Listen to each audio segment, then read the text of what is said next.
Little girl pointed gun at Hell's Angels, bikers, and asked, "Who is my father?" Her this move shocked the desert doesn't forgive. It remembers. Every broken promise, every roar of an engine, every ghost left behind in the dust. Before we start the story, tell us where in the world you're watching from. And if you love stories about courage, loyalty, and redemption, subscribe to Bikers Hype, hit that like button, and share this story with your road brothers and sisters. Because this ride is gonna burn slow. Dust Haven, Nevada, June 14th, 2022. The sun beat down on the cracked asphalt outside Red Jack's Gas and Diner, a lonely stop where the horizon stretched wide enough to swallow secrets.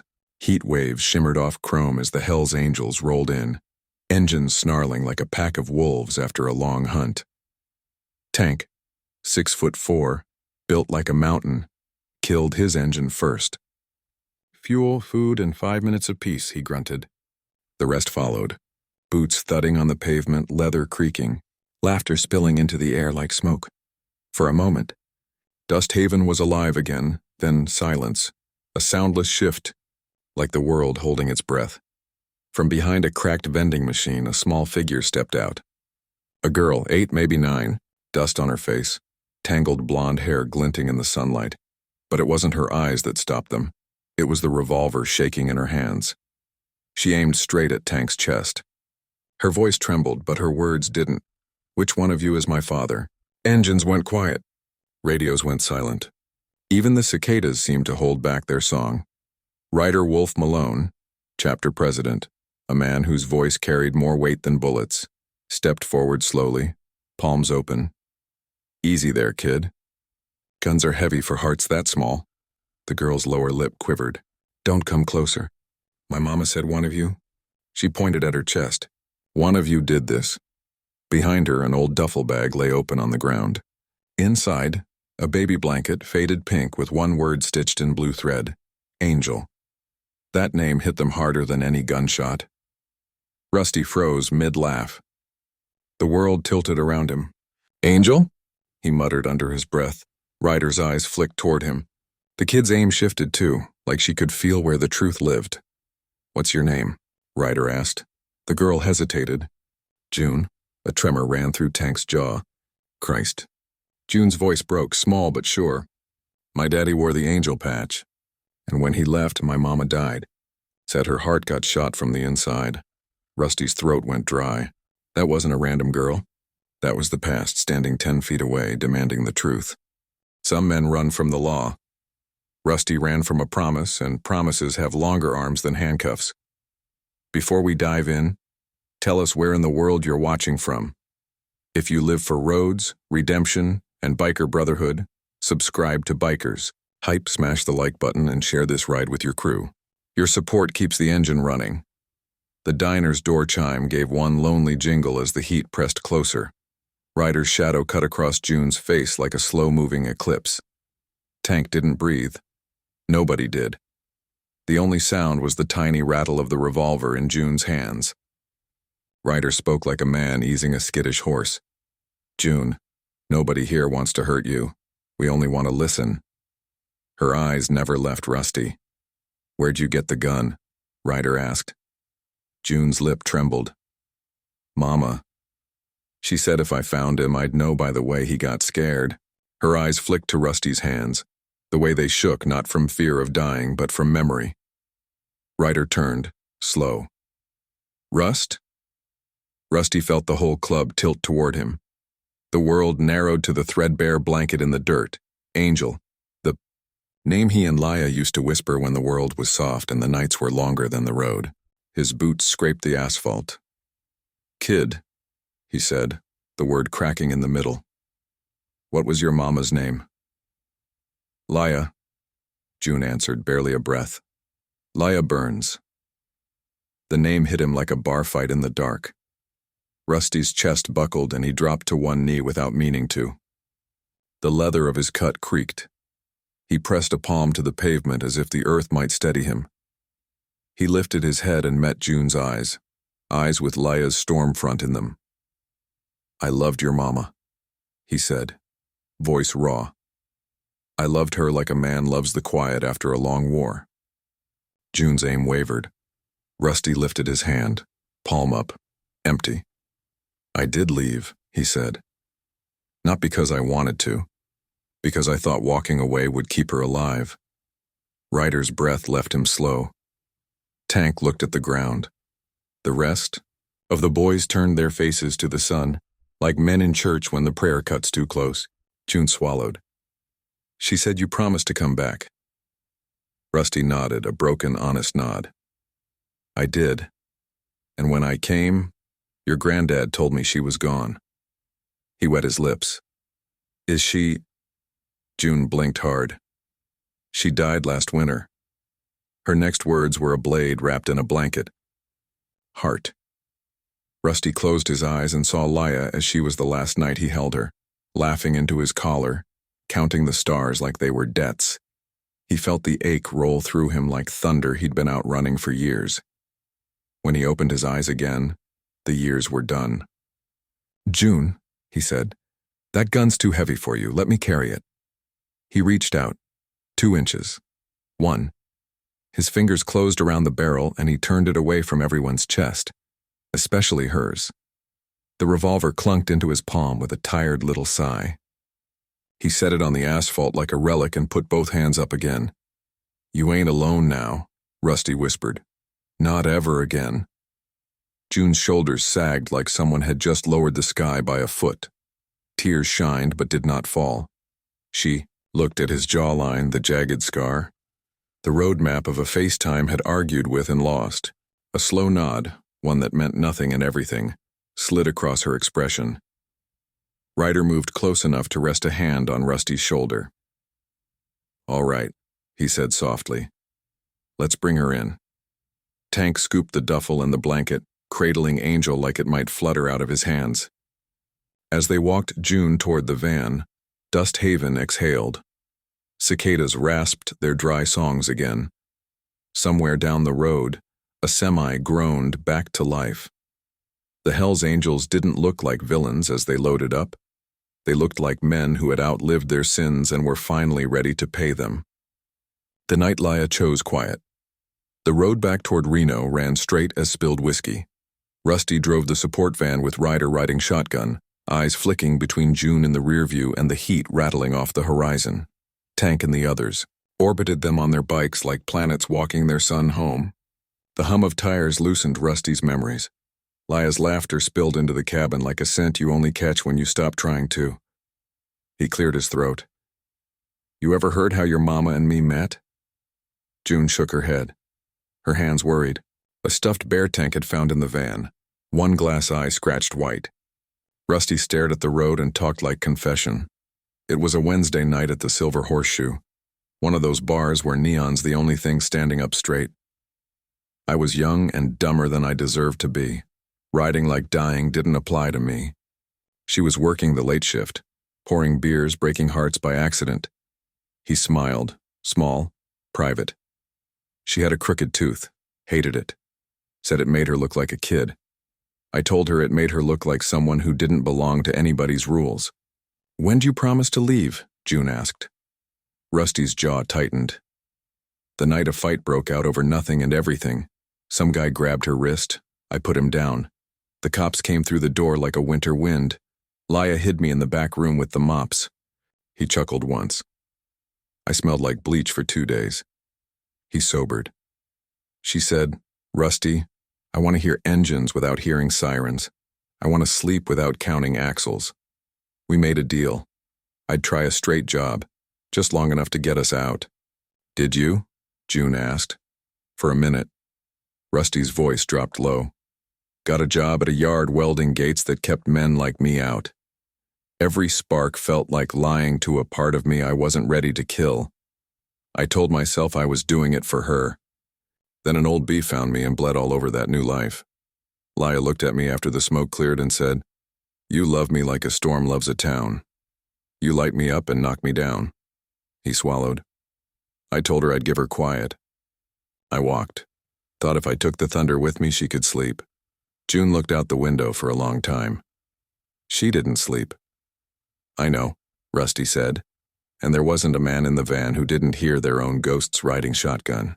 House of Engines, The clubhouse sat on the lip of Reno like a bad habit, a low building stitched together from cinder block, hope, and stubbornness. The yard glinted with chrome. The big roll-up door was open, fans chopping the hot air into something almost breathable. Flags hung where drywall should have been. June stepped through the threshold like a stray cat choosing whether a kitchen was a trap. The scent hit, oil, coffee strong enough to stand on its own, leather warmed by sun.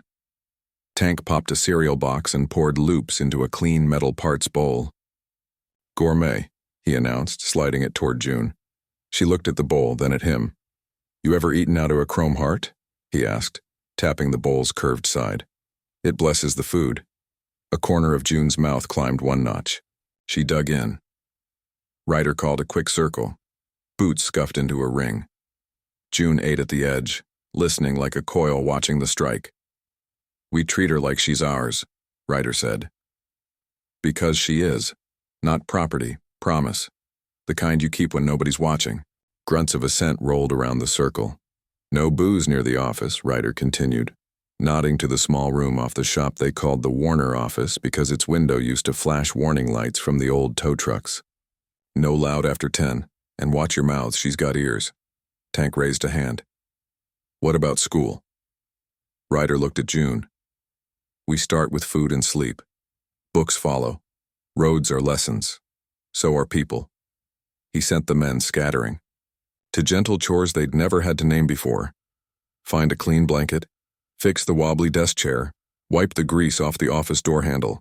In 10 minutes, the roughest men in Nevada had softened a room the way grandmothers do, with clean corners and the smell of coffee that won't burn.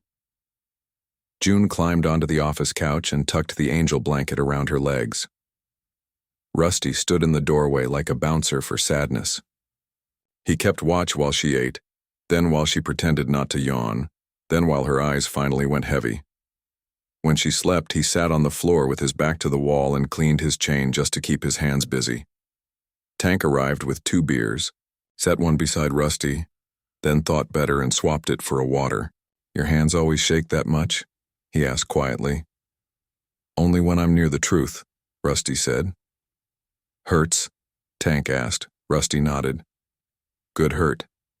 Tank leaned against the door jamb and looked at the small lump under the blanket. "She got your temper." Rusty didn't smile. "That's what scares me. The knock you hear in your bones morning, split the sky into copper and gray. Word moves fast on the desert wind and faster on the tongues that write it. By breakfast, every biker within 100 miles knew the Angels had a child in their house. Some laughed. Some sharpened knives you can't see. Some raised a cup to fate. June ate cereal on the workbench. Her feet swung.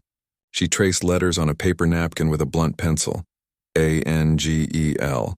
Like she was writing the code back onto her life. "You ever been to school?" Tank asked, perched on a milk crate with a bowl of cereal big enough to drown a mouse. "Mama taught me letters from truck stop signs," June said. "Open, vacancy, restrooms." "That's more vocabulary than most senators," Ryder said from the door. A smirk hitching the corner of his mouth. Laughter warmed the room, the soft, honest kind men make when they forget to be hard. The sound barely got off the floor before an engine note rolled into the yard. Wrong timbre, wrong rhythm. Not a bike. Multiple engines. Low, glassy, Ryder's eyes narrowed. He and Tank stepped out into the light. 4 black SUVs slid to a stop as if choreographed by men who had never once spilled coffee on their own ties. Tinted windows. Shoes that clicked instead of thudded. The lead door swung open. A tall man stepped out, hair like polished obsidian, suit the color of fresh bruises. He smiled with his face, not his eyes. "Afternoon, gentlemen," he said, voice smooth as a contract. "Kent Wells. I represent the Burns estate." Rusty stepped into the doorframe behind Ryder. The name Wells felt like biting tinfoil. June slid off the bench and ghosted behind Rusty's leg. "What do you want?" Rusty asked, tone like a socket wrench about to slip. Wells' smile tightened a fraction, pleased to be asked. "Custody transfer, immediate." He lifted a folder like a preacher raising scripture. "Her mother left a trust. It pays out under my supervision until she's with legal guardians. Which, by court order, is me." Ryder chuckled once, low and ugly. "You ain't kin. You ain't even kind." Wells studied the grease-streaked floor, the patched vest, the coffee ring on the paperwork table. and performed disdain like a monologue. "This is no place for a child. We'll return with deputies if we must," Tank muttered. "Return with a dentist." Rusty put out a hand that stopped Tank's mouth like a gate. "You won't take her," he said to Wells, not a threat, stoned fact. "Not because of leather or engines. Because she already chose." Wells glanced at June. "Children don't choose. Adults do." He slid his sunglasses back on. "We'll do this properly." They left pollen of arrogance in the air and dust curled where their tires had been. Inside, the clubhouse felt smaller. Anger makes rooms shrink 2 inches on every wall. Tank slammed his fist into a stud and the wall remembered an old crack. "They can take her," Rusty said, voice notched with law he despised. "Paper's heavier than steel." Ryder paced once, a tiger looking for the part of the cage weak enough to bend. "Then we bend paper. We bend it till it admits it's just wood that forgot it's a tree."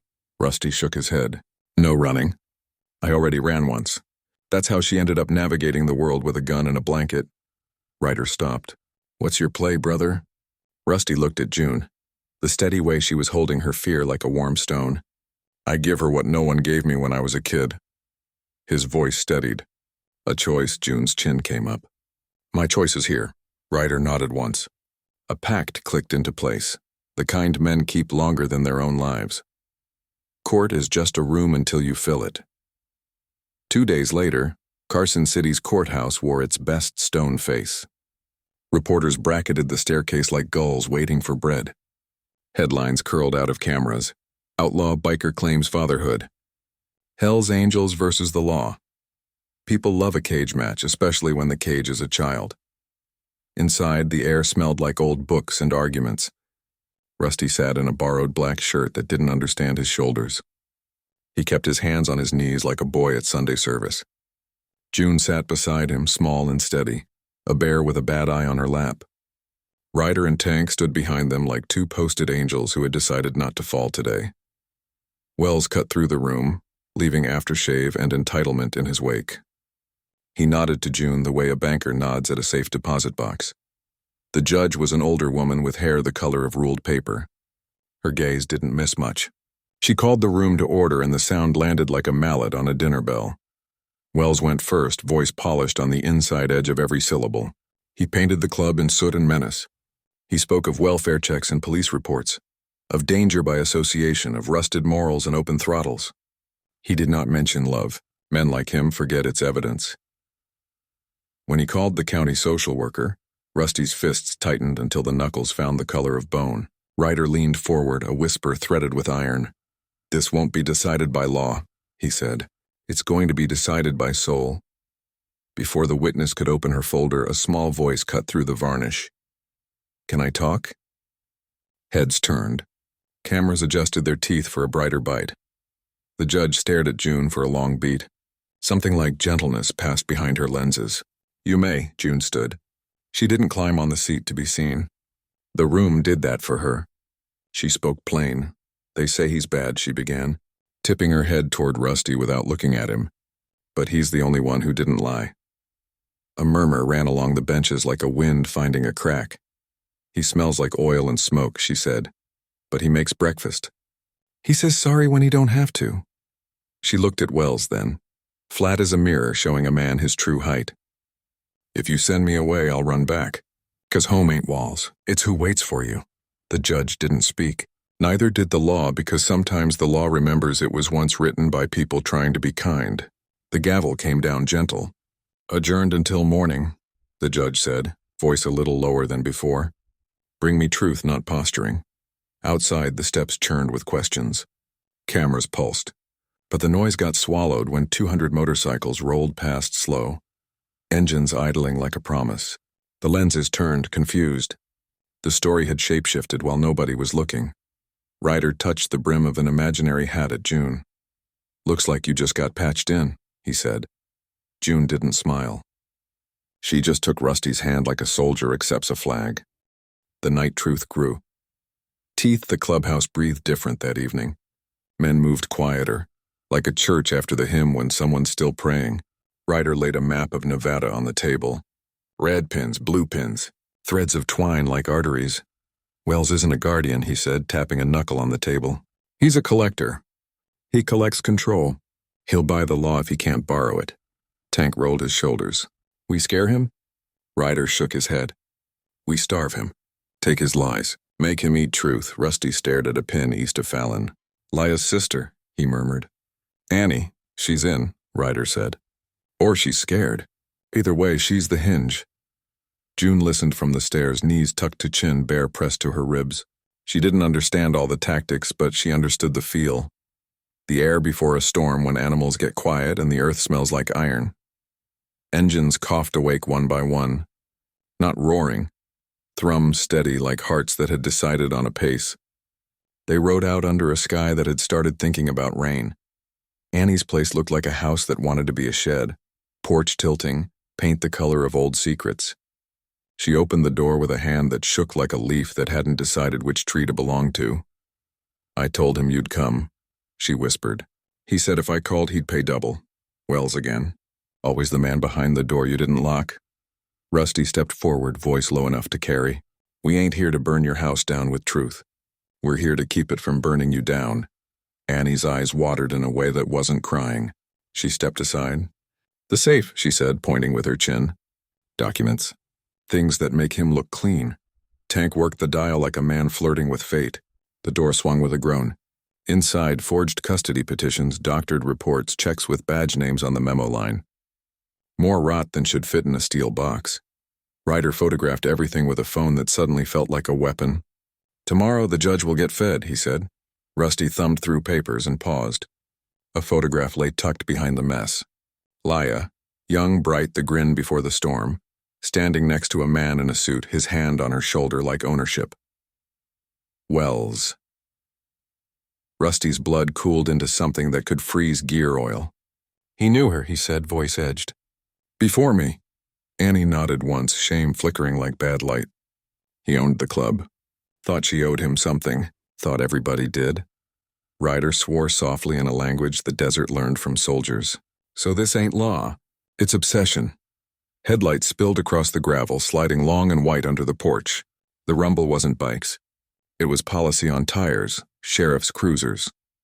Ryder handed Rusty the phone. Live, he said. Truth travels faster when it has wheels. They stepped onto the porch to meet the men who had decided which side their badges lived on. Wells slid from the SUV behind them with a warrant raised like a trophy he hadn't won yet. This ends tonight, he said, smile small as a paper cut. Ryder raised the phone. Annie raised the checks. The camera saw everything, the little lies with signatures on them, the big lie wearing a suit. Wells reached for the lens with a lawyer's panic. Turn that can't stop a road, Ryder said, and the live feed caught the moment fear cracked Wells's perfect glass. Comments howled. Screens lit up across Nevada. Names got tagged. The sheriff's eyes flicked between the documents and the camera, and the idea of his own pension colliding with the concept of truth. Sirens came. Not for the men in leather, for the man in silk. When the cuff clicked around Wells's wrist, it was the smallest sound in the desert and the loudest sound in Rusty's life. He felt June's hand find his like a magnet that had been missing its other half. They thought they could bury the truth under paper. But paper burns. And in Nevada, the desert wind carries fire. Before the story continues, tell us where in the world you're watching from. And if loyalty, justice, and biker brotherhood move your heart, subscribe to Bikers Hype, hit that like button, and share this story with your crew. Because this chapter, it's where the angels start to fight with wings made of iron. The morning after the fall. The courthouse in Carson City had never seen so many bikes parked outside without fear in the air. Engines lined the street like a steel army waiting for a verdict. Flags fluttered. Patches gleamed, and every man and woman who'd ever called themselves an angel stood with their arms crossed and heads high. Inside, the news had broken before sunrise. Attorney Kent Wells arrested in custody forgery scandal. It was splashed across every paper, flashing on every phone screen from Reno to Vegas. The video Ryder streamed had already gone viral. People didn't just see criminals anymore. They saw fathers, veterans, men who had built their own version of honor on the road. Rusty stood in the courthouse hallway, denim clean for once, his hands trembling not from fear, but from everything catching up to him. June sat on a wooden bench beside him wearing Lia's old necklace, the small heart pendant dulled but unbroken. You okay, kid?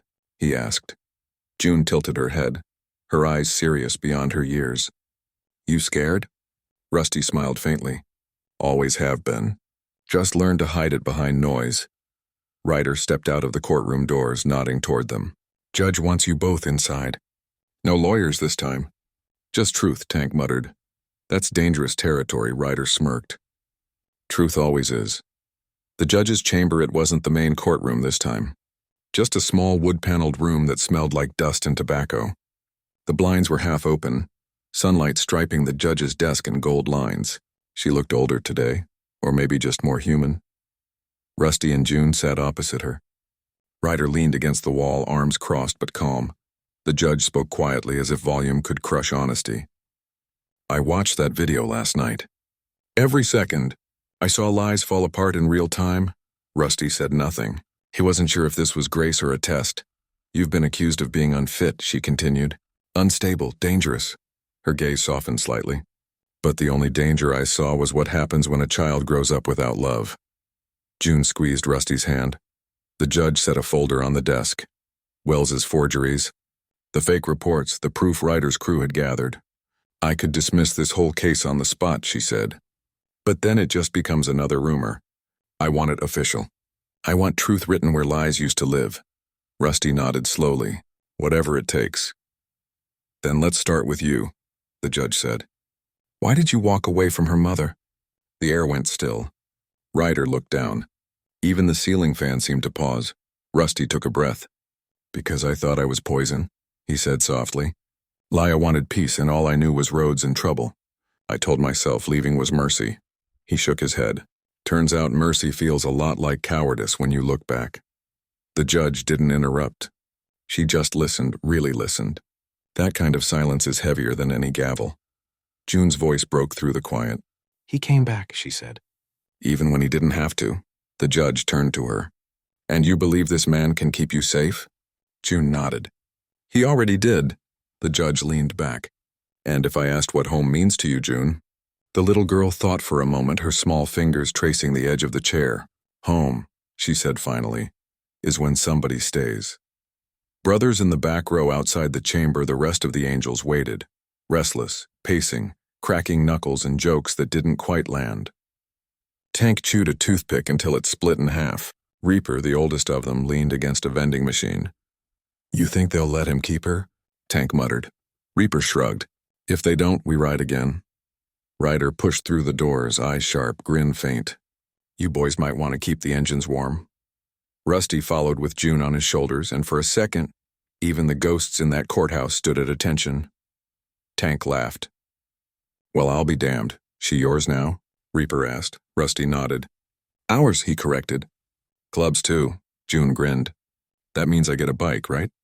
Tank smirked. You get a tricycle with flames first, rookie. Ryder clapped Rusty on the shoulder. Enjoy this calm, brother. Storms don't die easy, Rusty exhaled. Then we ride through it. The storm returns. By dusk, Nevada's sky turned bruise blue. Rain was rare here, but that night it came hard, the kind that smells like old roads waking up. The Angels' clubhouse glowed through the storm, lights flickering against wet chrome. Inside, the crew sat around the long table, the same one that had seen fights, deals, and now, hope. June sat between Tank and Rusty, eating soup out of a metal bowl. Every few minutes she'd glance at the flag above them, the winged skull, and smile. Rusty couldn't stop staring at her. You okay? Ryder asked quietly. Better than I deserve, Rusty said. Then earn it, Ryder replied. Every mile, lightning cracked. The sound of rain on the tin roof drowned out their ghosts for a while, but peace is never free.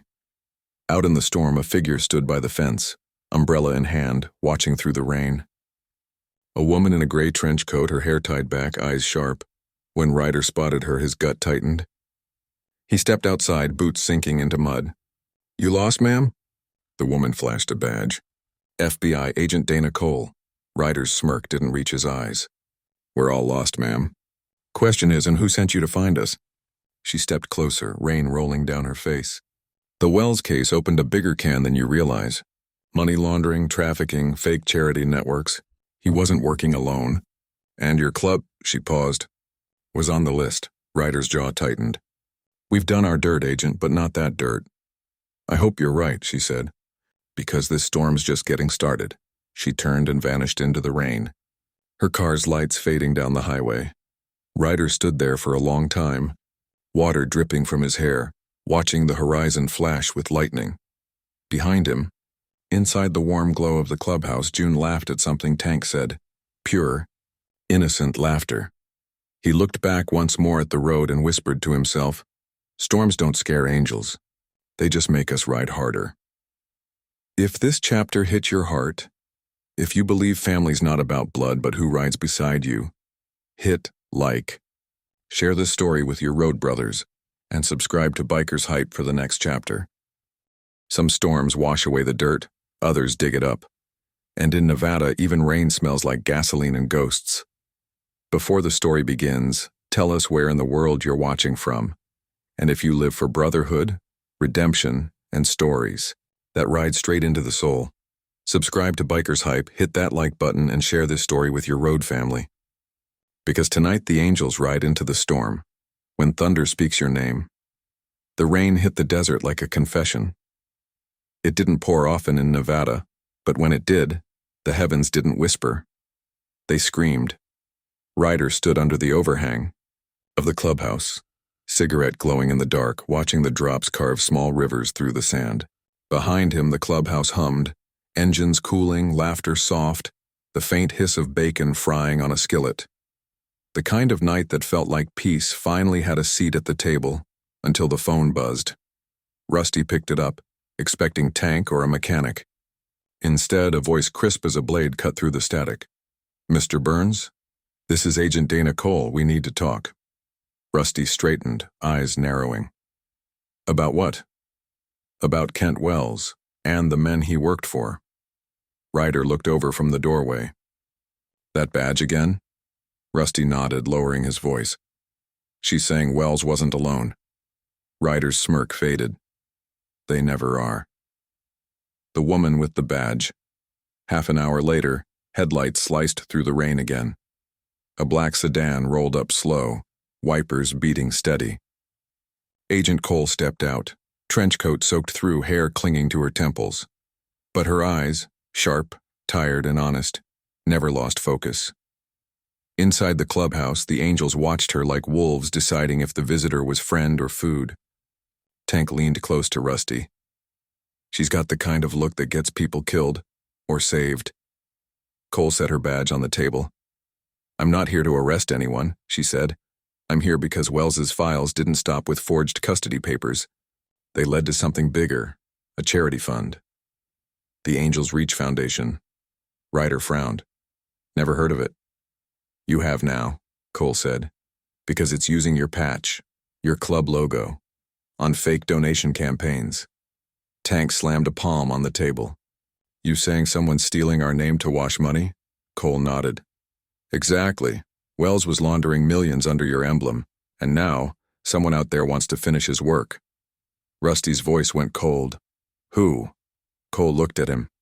Someone who knows the road. Someone close enough to understand how to hide behind the Brotherhood.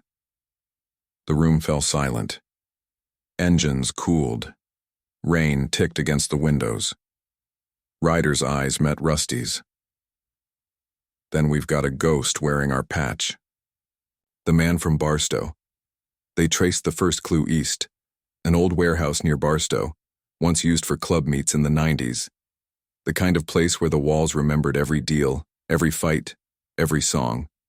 At dawn, 6 bikes rolled out of Reno, headlights glowing through the mist. June stood on the porch watching, Laya's helmet in her hands. Rusty stopped at the gate, turned his head and raised 2 fingers. Lock the doors, little angel. I'll be back before the coffee goes cold. June smiled. You always say that. He grinned. That's how you know I mean it. The desert stretched ahead. Slick roads, lightning veins across the sky. The angels rode quiet, the kind of silence that meant purpose. When they reached the Barstow lot, the air was thick with the smell of oil and rot. Ryder motioned for the lights off. They rolled in slow. Inside the warehouse, boxes, dust, and the echo of a generator hum. On one crate, fresh paint spelled the words, Angels Reach Logistics. Rusty crouched. The paint was still tacky. Someone's been here. Tank kicked open another crate. Inside, stacks of envelopes, bank slips, names, shell companies, a paper trail that led to hell. Holy. Ryder muttered. This ain't charity. This is blood money. A sound behind them, a click. Metal on metal. Hands where I can see them, said a voice. They turned. A man stepped out from the shadows. Long beard, faded patch, Hell's Angels, California, Barstow chapter. Ryder's brow furrowed. Raven? The man smiled, sharp, bitter. You should have stayed out of this, Wolf. Rusty took a step forward. You worked with Wells? Raven's laugh was low and ugly. Worked above him. You think he was smart enough to build all this? We made him, and when he fell, someone had to keep the wheels turning. Tank's hand drifted near his holster. You laundering money with our name? Raven's grin widened. I'm saving it. You boys forgot what we used to stand for. Freedom. No rules. No begging from the world for permission to breathe. Ryder's voice dropped to a growl. Freedom ain't corruption. You sold our name to Suits. Raven shrugged. Suits pay better than brotherhood. Rusty moved before thought could catch him. His fist cracked against Raven's jaw like thunder meeting bone. The man hit the ground, spit blood, laughed through it. You think this ends with me? You think the feds will let you keep that kid once they see what your patch is tied to? Ryder's eyes flashed. We'll cut that tie right now. Fire in the warehouse. The first shot shattered the silence. It came from somewhere high, a guard they hadn't seen, rifle glinting under the roof beams. The Angels scattered, engines roaring to life outside. Sparks flew. Bullets screamed against steel. Tank dragged Raven by the collar, slamming him behind a support beam. You call them off now. Raven grinned through the blood. Can't call ghosts. Rusty ducked behind a crate, breath sharp, hearing the familiar hum of war. Ryder's voice roared through the chaos. Cover fire. Get those files. Cole's voice crackled through the radio in Rusty's pocket. She'd been tracking their GPS. What's happening in there? Wells's partner's alive, Rusty shouted back, and he's cleaning house. Hold tight, she said. Backup's en route. Too late for backup, Ryder growled. A bullet tore through a fuel drum. Gasoline sprayed. Rusty caught Tank's eyes. Out, now! Ryder was last to move, dragging Raven's limp body out the back door as flames licked the walls. The fire caught fast, neon orange swallowing black. The roof groaned. The smell of burning metal filled the air. They burst into the rain just as the warehouse exploded behind them, a blossom of fire lighting up the desert like a sunrise made of rage. Ryder turned, watching the blaze reflect in his visor. That's it, he said. Every lie burns. Rusty looked down at Raven's broken body in the mud. Not every lie, he muttered. Some crawl. Back to the clubhouse by dawn. The Angels returned to Reno soaked and bruised, their bikes coughing smoke. June ran from the porch, barefoot, tears streaking her face. Daddy, she yelled. Rusty dropped to his knees, caught her mid-run, and held on like the world might disappear. She smelled like sugar and soap and home. I told you I'd be back before the coffee got cold, he whispered. She pulled away, pouting. It's cold now. Ryder laughed softly. Guess you owe her breakfast, brother. The men filed inside, exhaustion mixing with relief. Cole's sedan arrived minutes later, tires crunching over wet gravel. She stepped out, hair dripping, eyes scanning their faces. You okay? She asked. Ryder nodded. Warehouse gone. Files saved.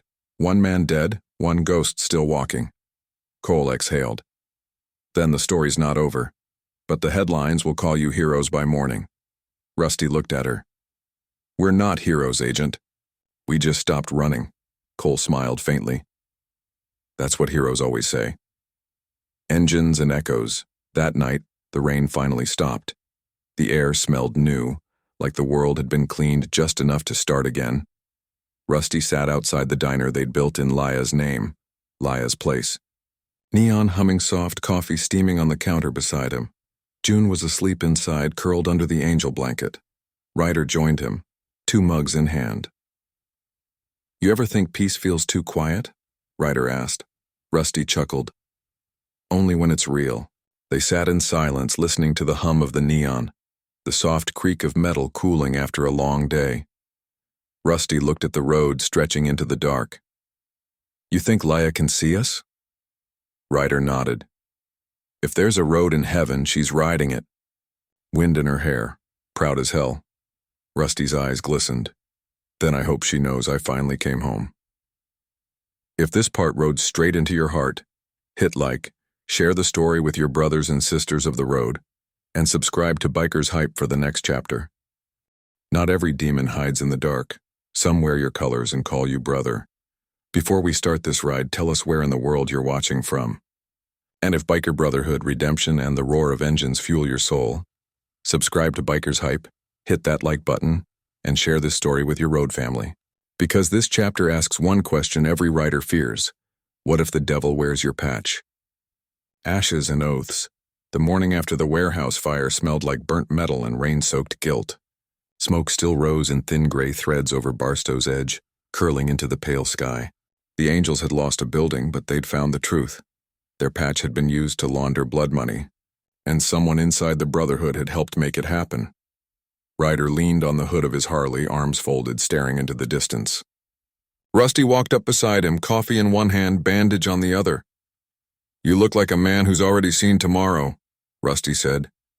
Ryder took the mug without asking. "Tomorrow's ugly. I just hope we're still standing in it." Tank walked over, bootsteps heavy in the dirt. "You both need to see this." He handed over a torn envelope. Scorched edges pulled from the warehouse before it blew. On it, a red wax seal, the old Hells Angels insignia. Inside was a single line, handwritten in ink that bled with rain. "The real angels never left." "You just forgot what freedom costs," Rusty frowned. "That handwriting looks familiar." Tank nodded grimly. "Because it's ours. That's the Barstow chapter's old leader, Viper Kane. Thought he died 5 years ago in that Arizona raid."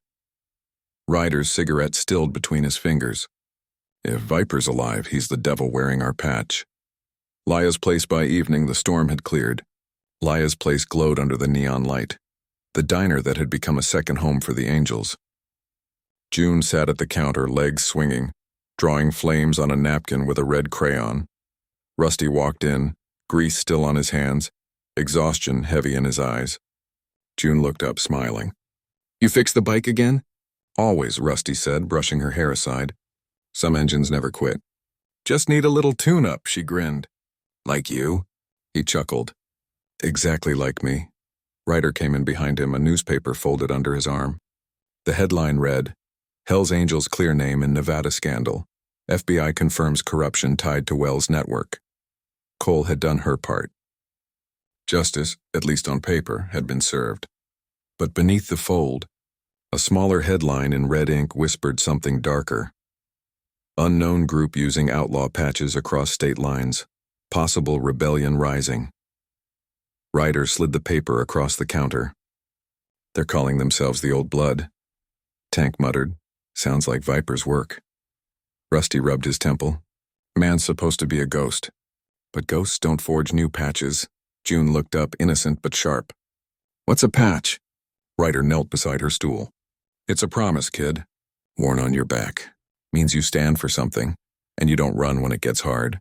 June tilted her head. "Then the bad ones wear lies on their backs." Ryder smiled softly. "You catch on fast." The ghost on the radio 2 nights later, the clubhouse filled with the low hum of engines and static. The men were cleaning up after a long day when the radio on Ryder's desk crackled to life. Not a station, not music, but a voice. Rough, gravel and whiskey, familiar. "Brothers, if you can still call yourselves that." Ryder froze mid-step. Rusty's heart kicked hard in his chest.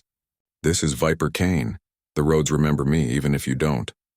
The sound of a cigarette inhale echoed through the radio then.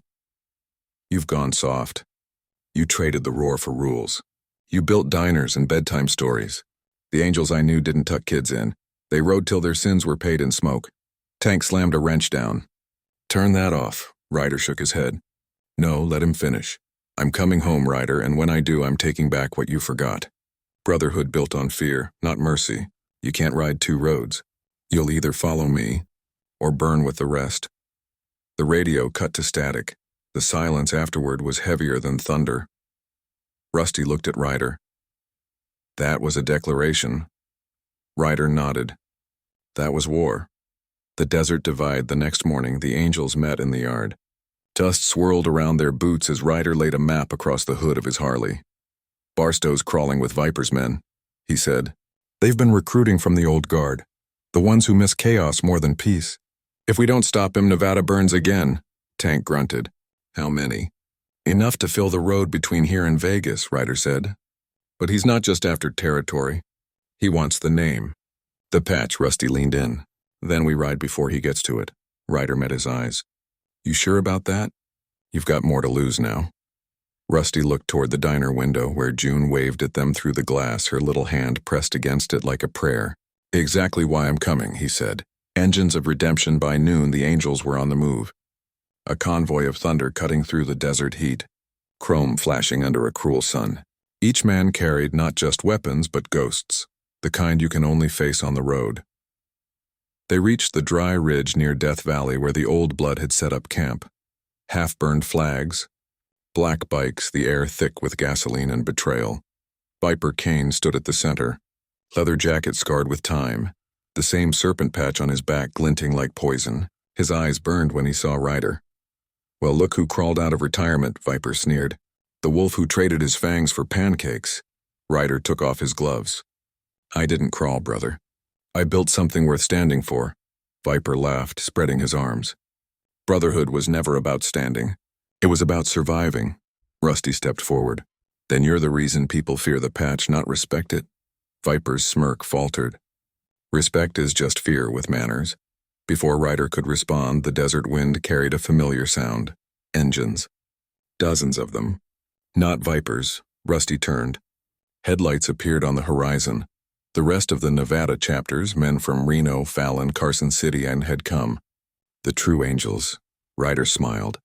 Looks like you're outnumbered, Snake. Viper's voice broke through clenched teeth. You think this is over? Ryder nodded. No, this is how it begins.